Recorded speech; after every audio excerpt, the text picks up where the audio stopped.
Ana. Música, informação com inclusão. Manhã Pestalozziana, na sua rádio web Pestalozzi, a rádio que respeita as diferenças.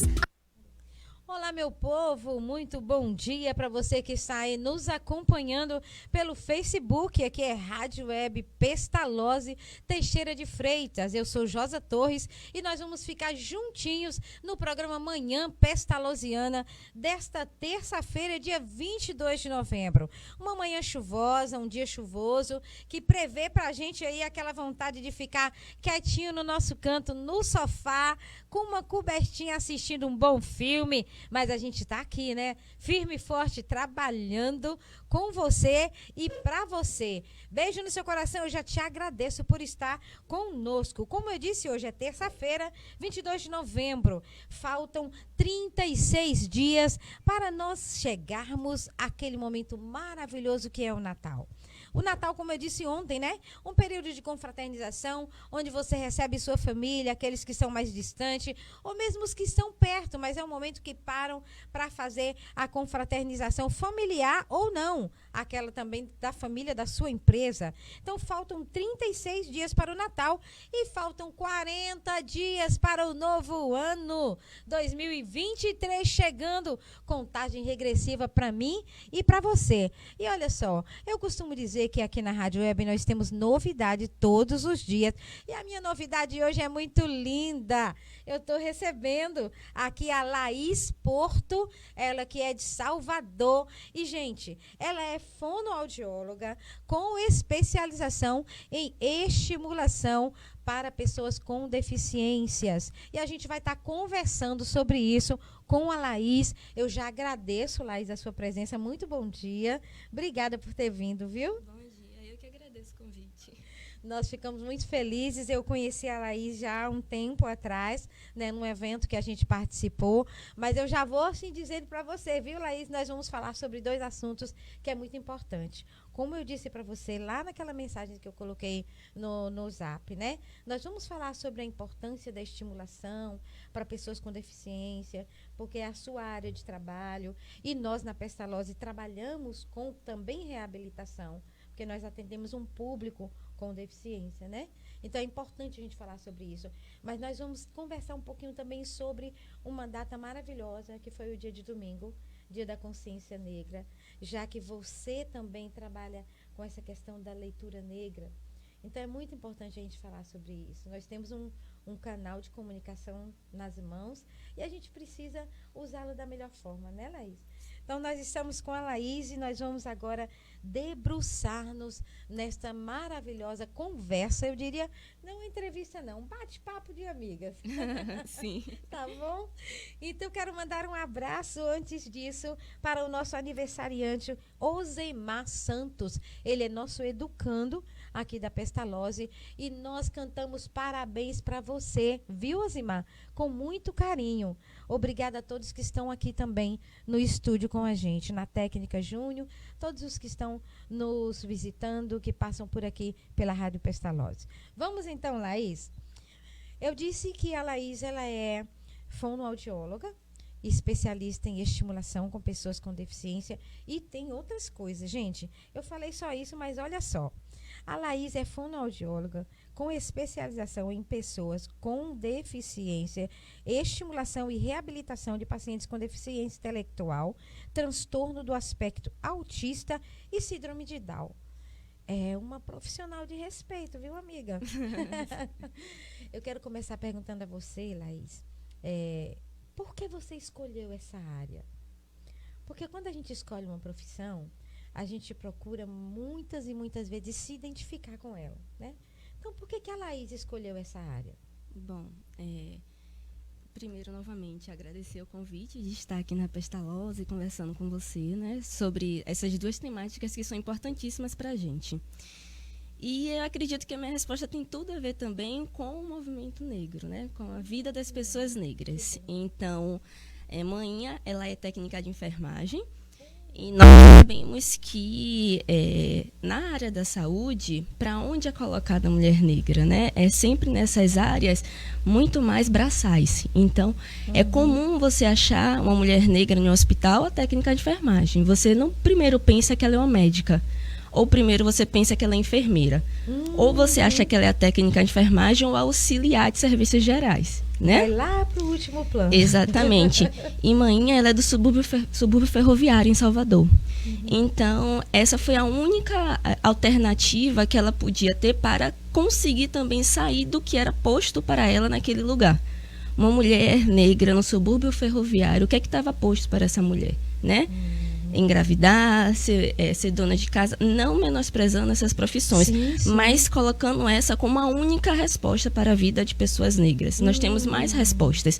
Então, naquela época, em Salvador, só tinha a UFBA, que era uma universidade pública que só os ricos acessavam, e tinha a UXAL, que era uma universidade particular, que as pessoas da favela e do subúrbio não tinham condições de pagar.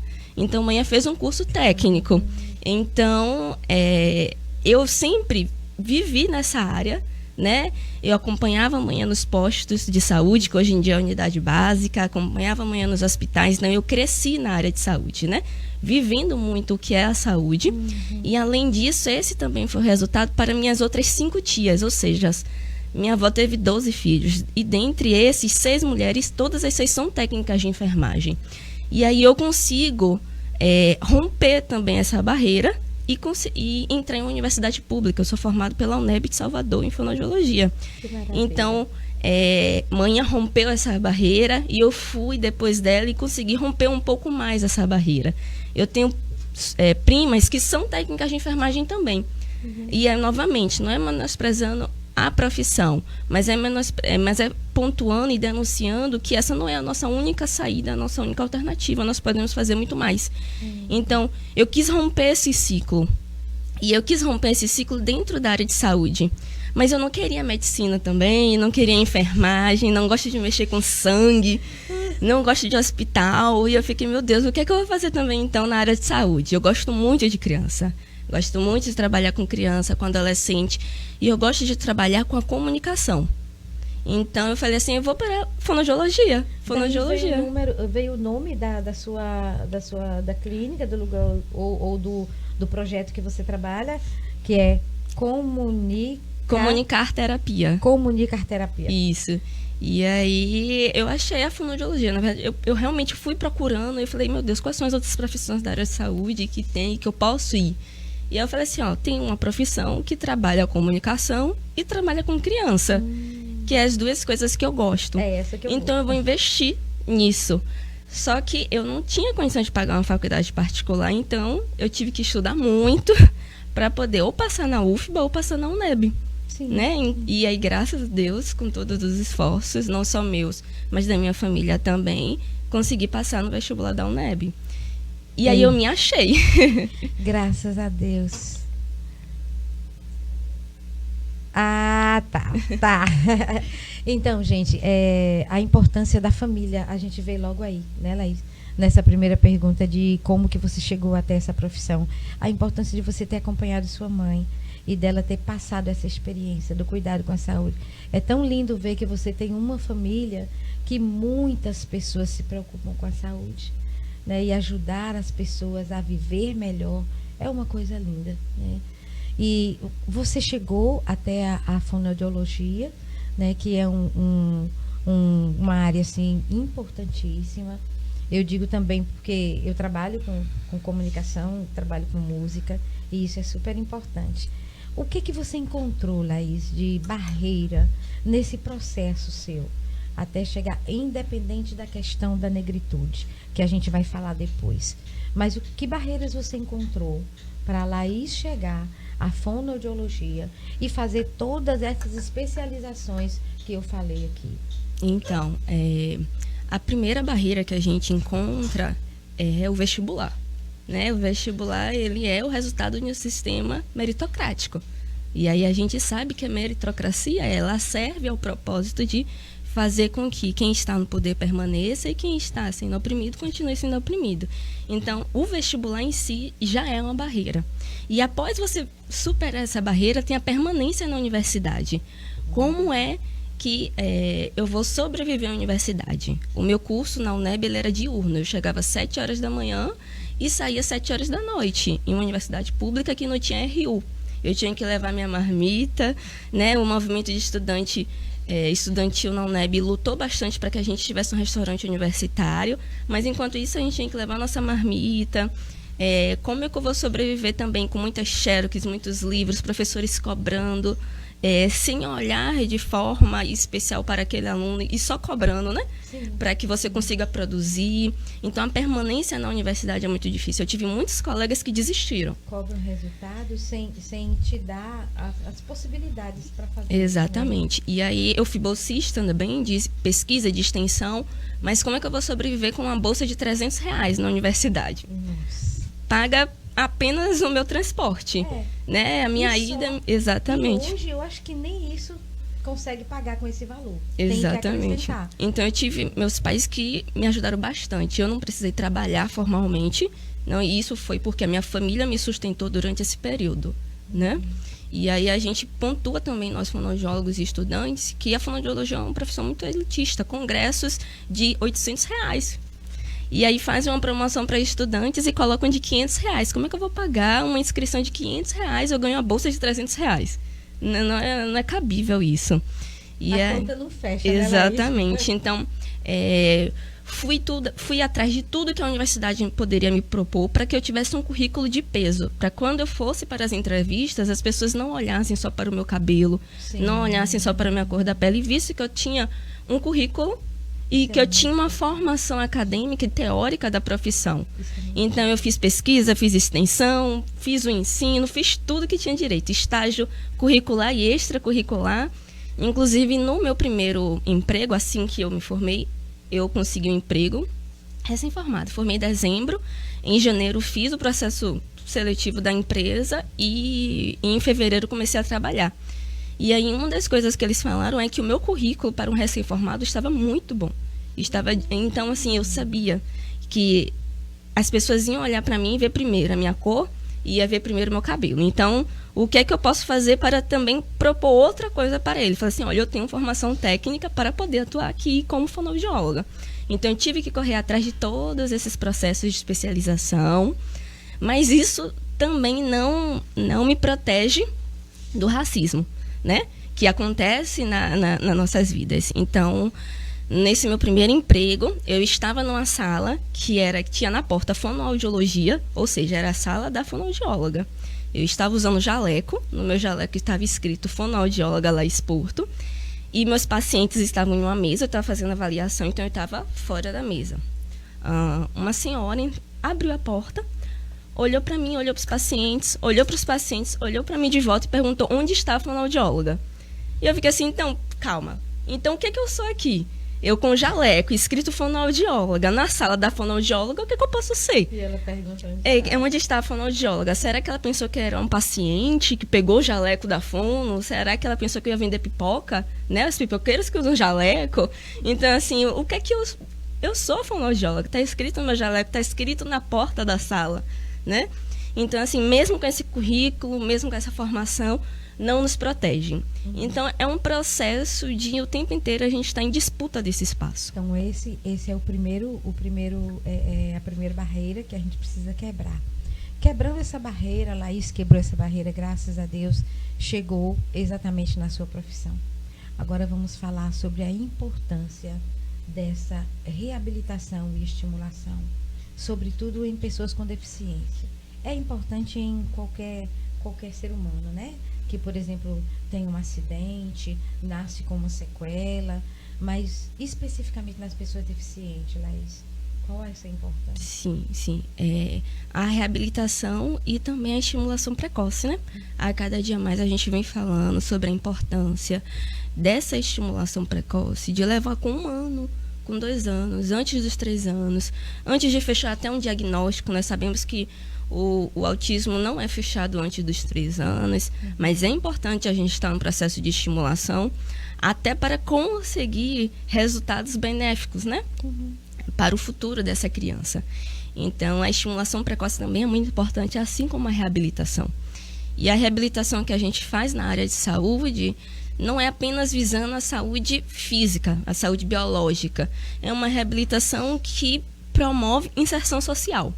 Eu trabalhava no ambulatório em Salvador e eu atendia adolescentes até senhores. Eu tinha senhores de 40 anos, né? Eu estava conversando aqui antes que era como se fosse a pestalose. A gente não dá alta. Isso, a gente não dá alta. Eu pegava paciente de 15 anos até senhorizinho de 40, 42 anos, né? Então, a gente não dá alta para essas pessoas. E aí eram pessoas com deficiência intelectual, com síndrome de Down, tínhamos também autistas. E a gente contribuía para a inserção dele no mundo escolar, isso é reabilitação, no momento que a gente dialoga com essa escola regular, que infelizmente os professores não estão tão capacitados para acolher nesse lugar, diferente de um professor do atendimento educacional especializado que é formado para isso, diferente dos professores que nós temos na PAI, na Pestalozzi, que estão formados para isso, né? Então a gente consegue, né, a área da saúde, nessa reabilitação, auxiliar nessa inserção dele na escola, consegue auxiliar na inserção também no meio social, né? É comunicação que o fono trabalha, então eu preciso que ele consiga se comunicar. Não, então a reabilitação eu vou favorecer a comunicação, e comunicação não é só oral, existe a comunicação não verbal também. Então como é que eu posso ajudar esse paciente nesse processo de reabilitação a conseguir se comunicar? Comunicação alternativa, libras, gestos, o que é que vai favorecer a comunicação dele? Então, isso é reabilitação. A importância da família também é grande, né, Laís? Pai, Sim. mãe, quem convive com essa pessoa. Você, enquanto fonoaudióloga, também precisa fazer um trabalho com essas pessoas? Com certeza. De conscientização? Sim, a gente chama de rede de apoio, né? Que são não só as famílias, mas às vezes, quando a gente trabalha no SUS, a gente se depara com vivência que não é da família padronizada e estruturada, mãe, pai e o filho. Então, o que nós mais temos são mães que têm filhos autistas que os pais abandonaram. Sim. Porque os filhos descobriu que o filho era autista, abandonou. Pessoas que são criadas por avós. Exatamente. Nem o pai, Nós temos nem a mãe mães estão solos, presentes. nós temos mães que mãe e pai que estão inseridos no meio das drogas e que aí o filho nasceu e teve deficiência intelectual. Então, quem vai cuidar são os avós. Então, assim, a gente precisa acolher também. Não só a psicologia, que vai acolher, óbvio, com suas ferramentas, né? Mas também a fonoaudiologia vai acolher essa família. Porque não adianta a gente fazer um trabalho aqui. Em Salvador, o atendimento com fono era 1 hora. Então, não adianta eu fazer o trabalho 1 hora com o paciente e no restante todo do dia, dos outros todos os dias da semana, a família e a rede de apoio acabar desconstruindo O que você construiu. Exatamente. Com Atualmente, eu trabalho no CER4 e o atendimento é de 30 minutos. Então, assim... É suficiente, Laís? Não é. Eu atendo o paciente 30 minutos, uma vez na semana, e aí, se a família não estiver preparada para continuar esse processo em casa, não estou dizendo que a família é o terapeuta, mas a família é o auxiliar da gente em casa, se ela não continuar, vai ser desfeito. E aí, toda semana eu vou precisar recomeçar o trabalho com os pacientes. Que legal. Eu quero aqui dar uma paradinha para a gente agradecer a participação da Suelen Souza. Ela está parabenizando, né, a gente pela entrevista, pela sua participação aqui. Quero avisar também que nós estamos ao vivo pelo Instagram. Estamos ao vivo pelo Instagram, então a gente quer dar assim aquele oi para o pessoal que está nos acompanhando aí ao vivo pelo Insta. Um beijo muito grande para todos vocês. Nosso programa está maravilhoso com a presença de Laís Porto, fonoaudióloga, e trabalha com reabilitação e estimulação de pessoas com deficiência. Nós queremos, Laís, partilhar com você, ou que você partilhe com a gente, hoje, onde você trabalha, quais são as maiores dificuldades que você encontra nesse processo de reabilitação e estimulação? de pessoas? Onde é que você trabalha aqui em Teixeira? E quais são as maiores dificuldades? Bom, em Salvador eu estava atuando no SUS e na rede privada também. E aqui novamente no SUS, em Teixeira. A vivência no SUS é similar, tanto em Salvador quanto em Teixeira, né? Não muda muito, né, Laís? Não muda muito, não. Eu acredito, sim, em todo o processo do SUS, no movimento que existiu para a construção dele. Eu defendo o SUS, mas eu entendo que existe um problema enorme, que é o subfinanciamento, a gestão mal feita do SUS, né? E aí é de forma nacional. Não é só de uma questão municipal, Salvador, Teixeira de Freitas. Então, não temos recursos suficientes para trabalhar com os pacientes. Eu preciso, tanto em Salvador quanto aqui em Teixeira, eu preciso de tirar do meu bolso e financiar brinquedos, jogos, atividades para fazer com esse paciente, porque até o serviço oferece, mas ou está quebrado, já está desgastado, ou é muito pouco. São muitos profissionais para poucos recursos. Você tem que ficar pegando, compartilhando. Às vezes eu quero usar, outro terapeuta também quer usar. Então, eu preciso comprar os meus e deixar na minha sala, onde eu vou estar atendendo os meus pacientes. Então, a questão do financiamento é muito desgastante, né? E, além disso, o tempo. Quando eu trabalhei na rede privada, eu atendi o paciente 2 vezes na semana, 1 hora. Então, eu vejo a diferença enorme de que existe. Você atende uma vez na semana em 30 minutos. Exatamente. E em Salvador era 1 vez na semana, no SUS, em 1 hora. Mas dá no mesmo, 30 minutos ou 1 hora, 1 vez na semana é muito pouco. Seria necessário atender mais vezes esse paciente. E tem estudos que comprovam que você atender mais vezes o paciente na semana dá melhores resultados. E eu via, na minha prática na rede privada, isso. Eu vi que os pacientes avançavam mais do que os pacientes que eu atendia no SUS, que eu atendia 1 vez na semana, 30 minutos ou 1 hora. Isso incomoda o profissional, não é, Laís? Sim, porque a gente quer que o paciente evolua. A gente quer ver resultados. Exatamente. A gente quer que o paciente consiga se comunicar, a gente quer que o paciente melhore e evolua, e a gente possa dar uma alta por conclusão. Falar assim, não, esse paciente está ótimo. Não precisa mais. Exato. Ele vai para outras instâncias sociais, que não é reabilitação. Ele vai sair da reabilitação, vai para um processo de manutenção. Mas eu quero na reabilitação dar alta porque o paciente evoluiu. Isso afirma também, né, o trabalho do profissional. Você, enquanto Laís, fonoaudióloga, perceber que o trabalho deu certo. E esse emperrar do processo público dificulta muitas vezes esse resultado. E isso incomoda a gente muito. Né? Eu percebo isso. Laís, deixa eu te falar que tem muito importante, que nós temos muita gente acompanhando. Olha só, a Luciana Lima, o Genilson, a Sheila Reis, o Guilherme Ruas. O Guilherme Ruas é nosso educando aqui na instituição Pestalozzi, viu? Não sei se ele está aqui na instituição hoje ou está fora. E tem pessoas assistindo a gente, continuam assistindo a gente. A Miriam Viana, a Carla Calisto, que foi professora de educação física aqui na nossa escola, na Pestalozzi. Hoje ela está em Porto Seguro, mas ela está nos acompanhando, viu? A Clécia, Ivan Matos, a Thaísa, a Cristina Queiroz, a Denilza Vasconcelos. A gente quer mandar um abraço para todo esse pessoal e agradecer a participação deles, Laís. É muito importante que as pessoas estejam junto com a gente nesse processo de comunicação dos assuntos, né? A rádio existe para isso.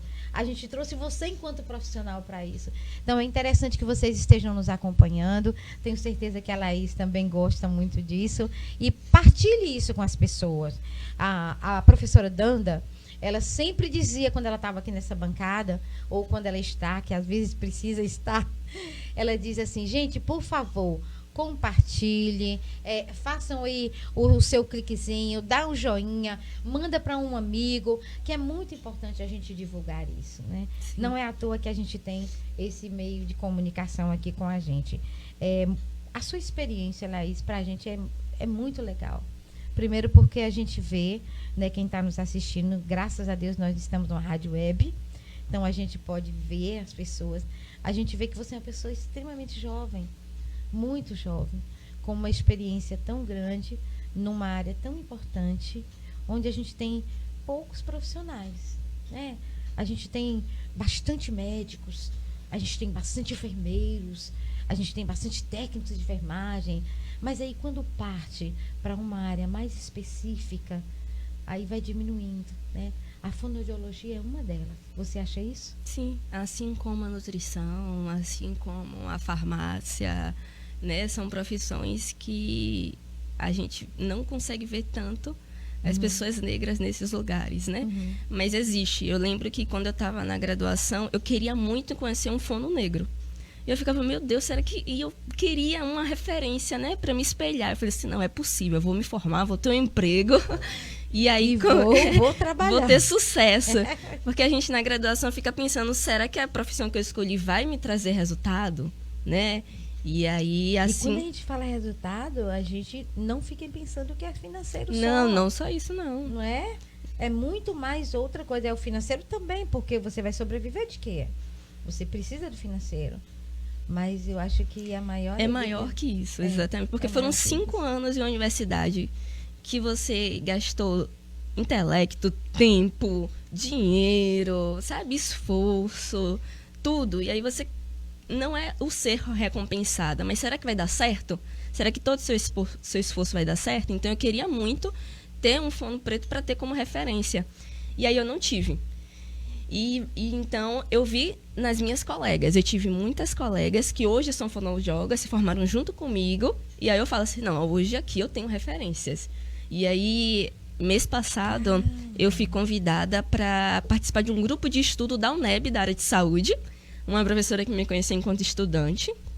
E aí, tinha estudantes de fonoaudiologia. E aí eu falei assim, não... E eu estava conversando sobre isso, sobre essa questão da referência.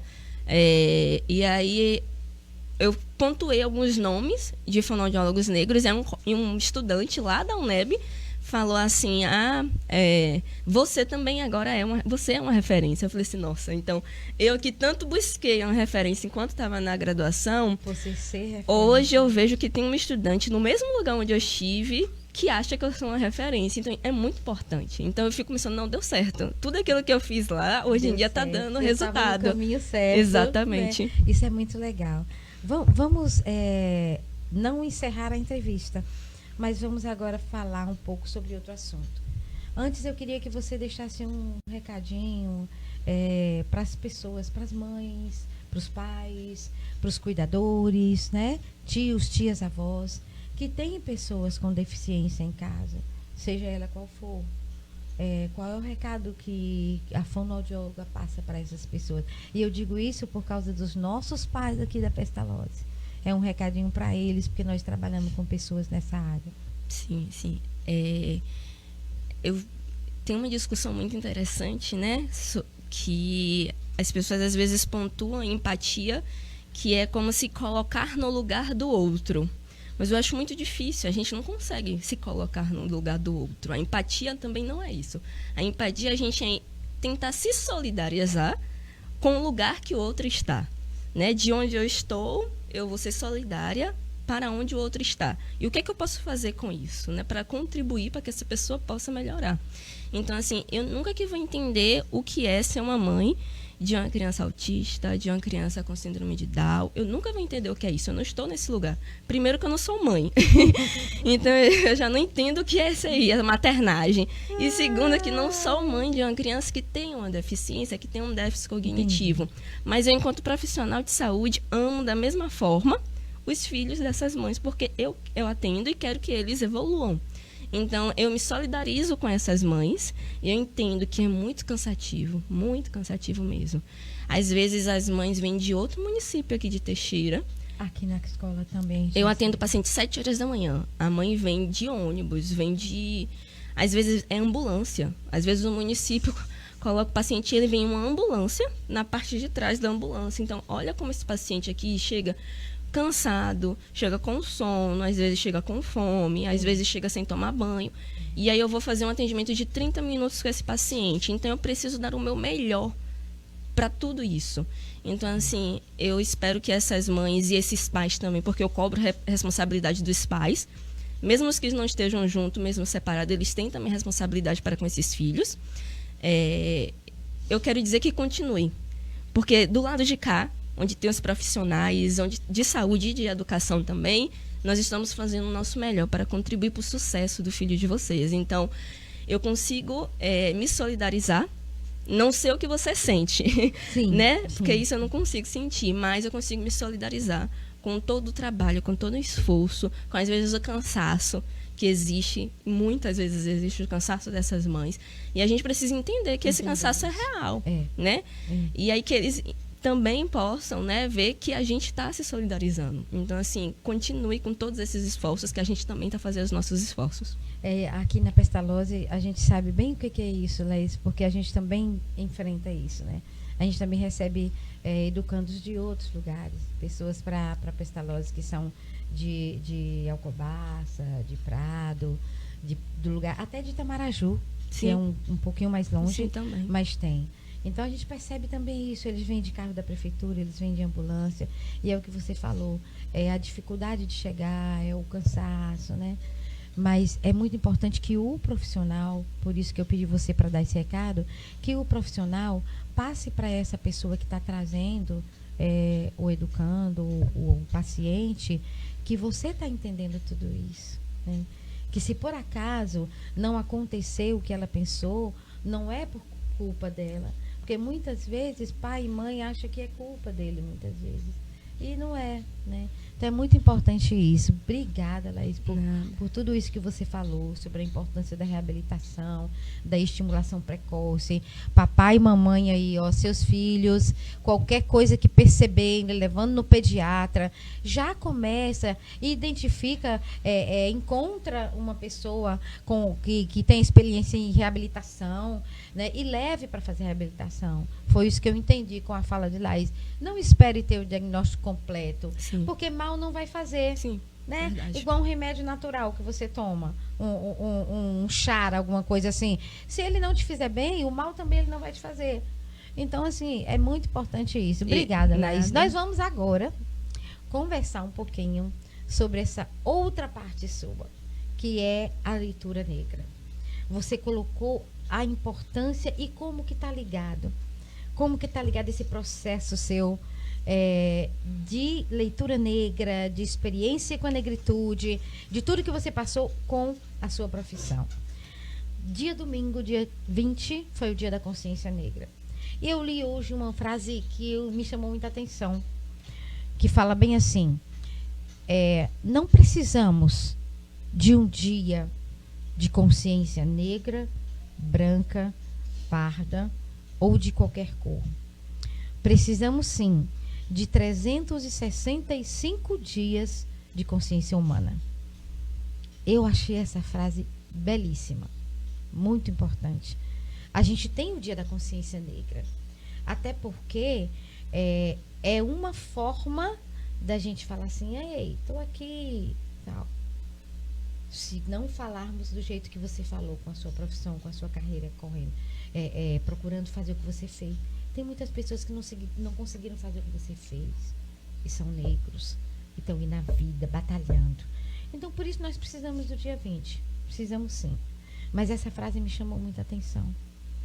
Laís, agora não como fonoaudióloga, mas a Laís, a mulher negra, que viveu a experiência negra desde a sua infância com a sua mãe. O que você diz para nós desse dia? Bom, primeiro só um adendo da que você acabou de falar, da reabilitação e estimulação, é um exemplo que eu gosto muito de dar, e eu acho que fica mais visível, eu acho que fica mais entendível também, né? Eu tive um caso de um paciente que chegou para mim com 1 ano e 8 meses e estava com suspeita de autismo. E aí os pais chegaram para mim e falaram assim, olha, suspeita de autismo, passou pela pediatra, e a pediatra disse que não era para levar na fono, que era para esperar até os 3 anos. Mas aí os pais falaram assim, não, eu vou levar na fono sim, e ver o que é que esse profissional acha. E eu falei assim, graças a Deus vocês trouxeram esse paciente com 1 ano e 8 meses, porque aí tanto o meu trabalho quanto o trabalho da psicopedagoga, o paciente começou a falar, desenvolveu, e vimos que ele não tinha autismo. Ele acabou de desmistificar essa hipótese, ele não recebeu o diagnóstico. Hoje em dia eu fico vendo os vídeos dele nos status dos pais, E aí vai para estádio de futebol, ele torce por Vitória e fala tudo, brinca tudo e corre, sabe? É importante a estimulação por causa disso, porque às vezes, a estimulação precoce por causa disso, porque às vezes ocorre um diagnóstico errôneo. Então a gente precisa ouvir outros profissionais que não só a equipe médica, né? A gente precisa ouvir os outros profissionais de saúde. Recado aí. Isso. Porque eu acho que com exemplo dá para compreender melhor o assunto, né? E aí, sobre o que você pontuou sobre o 20 de novembro, é uma data extremamente importante e necessária. E necessária, porque a gente precisa primeiro desmistificar o mito de que fomos libertos por uma princesa, porque sabemos que o Brasil só libertou os escravos por uma pressão da Inglaterra, porque estava em um processo de revolução industrial e ele precisava de mão de obra, ele precisava para onde vender, né? Foi por isso que então, foi por uma pressão internacional que o Brasil conseguiu, que o Brasil fez o 13 de novembro, mas fez um 13 de novembro consolidando o racismo estrutural, porque você liberta falsamente essas pessoas, mas você não dá moradia, você não dá terra, você não dá nenhum sustento para essa pessoa. Então essas pessoas são libertas, mas continuam naquele lugar. E aí vai existir um outro tipo de processo de escravização. Uma falsa liberdade. Exatamente. Então a gente precisa primeiro desmistificar essa história que é contada nas escolas, porque eu aprendi no meu ensino primário que foi a princesa Isabel que me libertou. Acho que todos nós. Exatamente. E para mim parecia que o negro surgiu só no período da escravidão. Era como se não tivesse vida negra antes da escravidão. Disso. Era como se a África não existisse. Então eu não conheci na escola a história de África. Eu não sabia que lá tinha civilizações, sociedades, tinham monarquias e eram autossuficientes. Não sabia que lá tinha religião. Para mim o negro partia. A escola me ensinou que o negro partia da escravidão. Então a gente precisa desmistificar isso também. Nós tínhamos uma vida antes que o europeu foi em África e matou isso. E aí ele não só colonizou fisicamente, mas ele matou uma cultura, ele matou uma língua.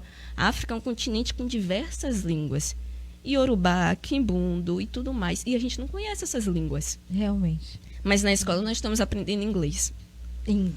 Então, assim, a gente precisa dessa data, que foi fruto de um movimento negro unificado, que é o MNU, que é fruto do movimento de mulheres negras, é fruto do movimento negro, ou melhor, dos movimentos negros, porque não existe um movimento negro. O movimento negro, ele é diverso, é formado de diversos grupos, coletivos e pessoas. Então, a partir daí a gente consegue desmistificar essas histórias e pontuar o que a gente quer para o presente e para o futuro. Nós queremos leis, nós queremos políticas públicas, nós queremos reparação histórica. Então a gente precisa do 20 de novembro para falar. Pessoas negras, pessoas pretas, pessoas pardas estão morrendo desde há muito tempo, desde a colonização, né? E aí a gente quer ficar vivo. E a gente está resistindo para ficar vivo e quer continuar vivo. Então, para isso o 20 de novembro é extremamente importante, porque é resultado de muita luta. Dessas coisas que você colocou aí, que a gente precisa de leis, qual que você acha mais difícil da gente conseguir realmente? Então, a gente tem a lei das cotas, que é uma lei de reparação histórica necessária. A todo momento, existem pessoas que vêm lá do poder querendo tirar isso da gente. Então, a gente precisa a todo momento estar querendo reafirmar de que a política de cotas é necessária. Nós temos o SUS, que a gente precisa fortalecer, e que veio também do movimento de pessoas negras. E nós sabemos que quem mais é atendido no SUS é a população negra. Então, a gente precisa fortalecer essa política que é o SUS. Eu acho que a política econômica é muito mais difícil para a gente. Difícil, né? Exatamente. Quebrar essa barreira. Exatamente. Mas aí eu, como não sou da área, apesar de que estudo Silva Almeida e tudo mais, eu acho que isso aí a gente precisa ainda trabalhar muito nessa parte econômica para a gente. Quanto experiência, Laís, você colocou aí a sua experiência lá no consultório, né?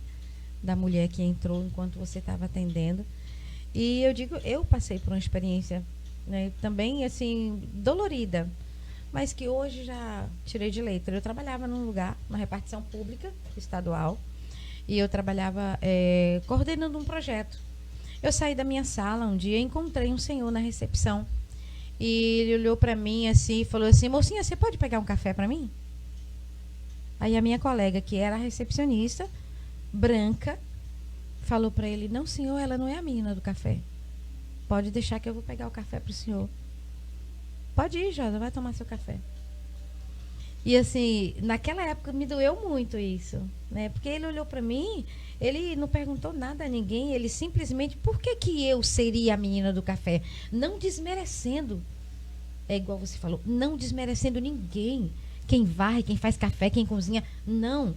Mas por que ele viu a pessoa do café em mim? Só porque eu sou negra? Realmente é. Uhum. Então, a gente tem um discurso, o Brasil tem um discurso de que não existe preconceito. Isso é mentira. Existe muito ainda. E nós vamos quebrando essas barreiras, né, com sabedoria, com estudo, com formação, igual você falou, com Deus, sim, pedindo a Deus que nos dê força e nos dê a palavra certa na hora certa. E a gente vai vivendo. Eu te agradeço muito, viu? A Web Pestalozzi te agradece muito.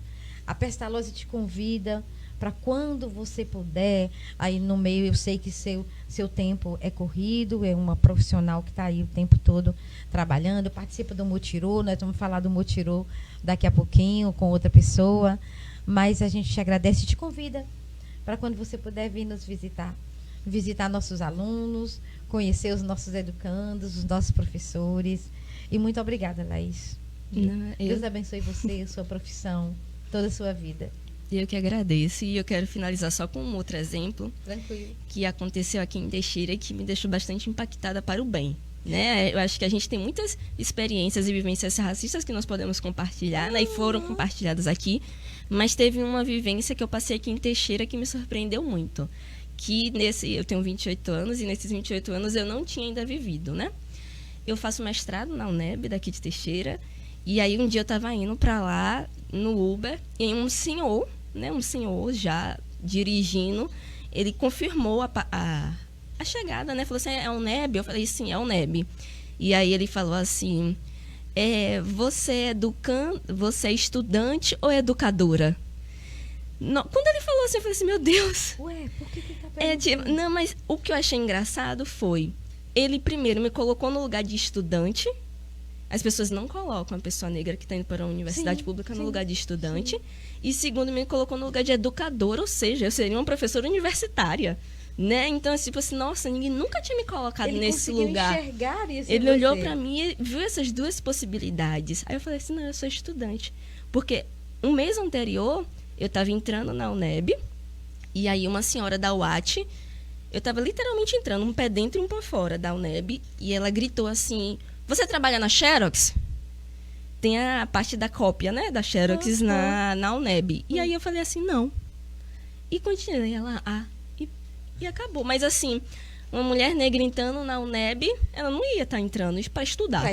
Ou então para ser professora. Ela ia entrar para trabalhar na Xerox. E, novamente, nada contra, eu trabalharia na Xerox perfeitamente. Mas por que ela só viu isso, a menina da Xerox? E aí esse senhor do Uber, ele enxergou esses dois lugares de possibilidades. Tanto estudante quanto professora. Eu falei assim: nossa. Educadora. Então, que nós tenhamos mais temos esse resultado. Esse pensamento, exatamente. Né? Mais pessoas igual a esse senhor. Obrigada, então. Um beijo para você que está nos acompanhando pelo Facebook. Todos vocês que nos acompanharam nessa entrevista no nosso Instagram. E a gente volta daqui a pouquinho com muito mais para você.